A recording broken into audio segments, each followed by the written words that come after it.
Upon arriving, I sat down and played video games, accepting to push the box out of my mind. I had little luck, as the box somehow managed to push it back in. Time kept on by, and I found myself wanting to go for another walk. I left the house and started down my usual route when I stopped. What was it about that box that made it stick out in my mind? I turned around, starting down the path I had taken to get home, the path that I only walk once in a blue moon. Curiosity got the best of me, and I wanted some closure. Within minutes, I found it, still sitting there, sad and alone among the broken concrete and overgrown grass. It didn't move. It didn't stand out as if it were special. It was just an ordinary brown cardboard box.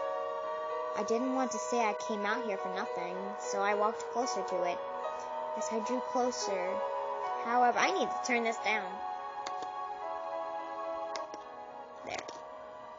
As I drew closer, hold on, which part was I on? So I walked closer to it. As I drew closer, however, I began to notice something inside. It was brightly colored, multiple colors in fact, and was quite small, maybe the size of a 4-month-old Labrador puppy. I stopped beside the box and looked down at the colorful blob inside. This is where I currently stand, looking into the box at the small something. No, I knew exactly what it was, but my brain ain't allowing me to fully realize it just yet. At first I wanted to say it was just simply a toy left to die along with the other things in this block. Then I saw it breathing. In fact, it appears to be sleeping. My hands were sweating, my breath was erratic, and I'm blinking my eyes trying to refresh my vision. Each time the image stays the same. Inside is a sleeping filly Rainbow Dash. I kneel down, trying to get closer to look at into the box. I can't believe what I'm seeing. This is not a psychopath mental or extraterrestrial way how this could be here. How she could be here in my gloomy, dark, and horrid world. I examined the box farther, and on the side it simple pin says, "Gift Good Home." The first thought that runs through my mind, besides the eternal filly Rainbow Dash in a box, is who would give up a filly Rainbow Dash? My mind is now a mess of questions. How did she get here? Why is she here? Why is she a filly? Her flank is brown on her cutie mark, meaning she is indeed a filly. As I tried to stand to fresh my tired legs, I accidentally bumped the side of the box with my foot. And the invisible errors, she wakes up. Of course, sorry. She looks around, rubbing her face with her foreleg, trying to wake herself up.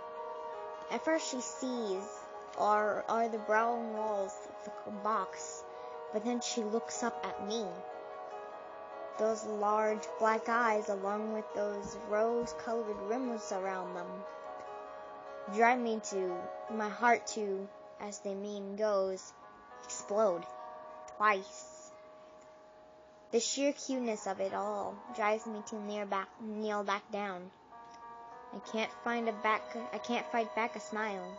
I haven't smiled like this in years. Since the last time me and my parents went out to the only remaining... Sorry.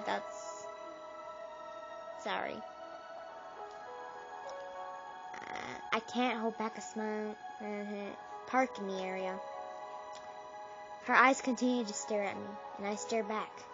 I don't know what to say or what to do, but I must start somewhere. Hi there! I speak, but she doesn't respond. What are you doing here? She looks around, then back at me. The more I study her, the realize she is really young, years younger than her filly appearance in the episode 23. She might not even be able to talk yet. That is, if she can talk in my world. The fact that she is that examining now has me reeling in confusion. I return my attention back to her and notice a small shiver of her body. The fall season is here, and it can get pretty cold, especially around mid-September. I'm not sure exactly how to tackle this situation. Do I take her home? Do I call someone? Who would I even call? I'm a closet brony. So none of my friends know about my love for the show. And I can't take her to a shelter. That's a stupid thought in the first place. Not only would it be a horrible sight, she might be taken off to a lab and experimented or something. Just experimentally horrible. I have only one choice. She shakes once more as the cool air reaches her coat. Her wings ruffle as she lays back and huddles in her legs closer to her body to keep warm. That's the official straw. I can't take it anymore. I take off my own jacket and reach down and pick her up. I get in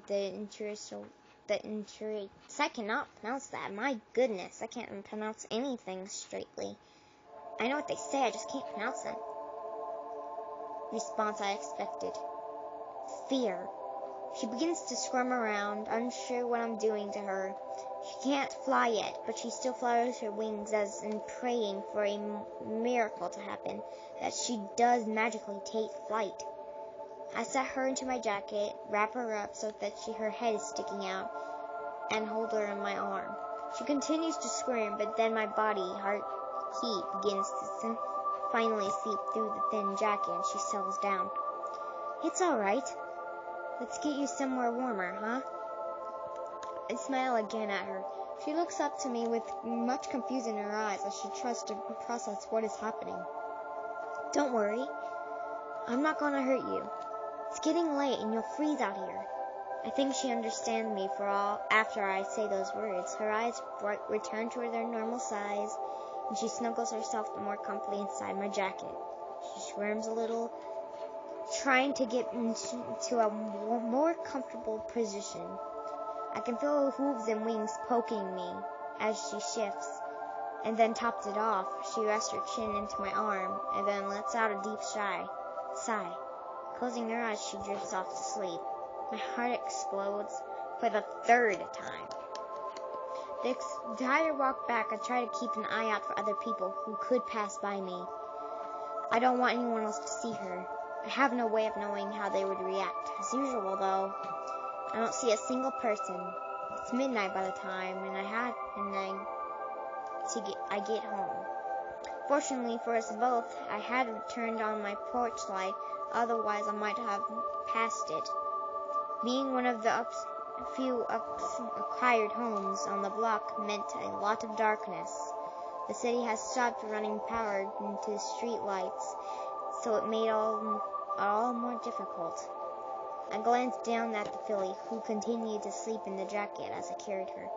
She was not boring and quite warm, and felt quite warm. Alright. As you know, I read that. So now you have this to worry about. So yeah. I'll give you the next episode soon. Like right now. I'm just kidding, not right now. So yeah. Bye bye.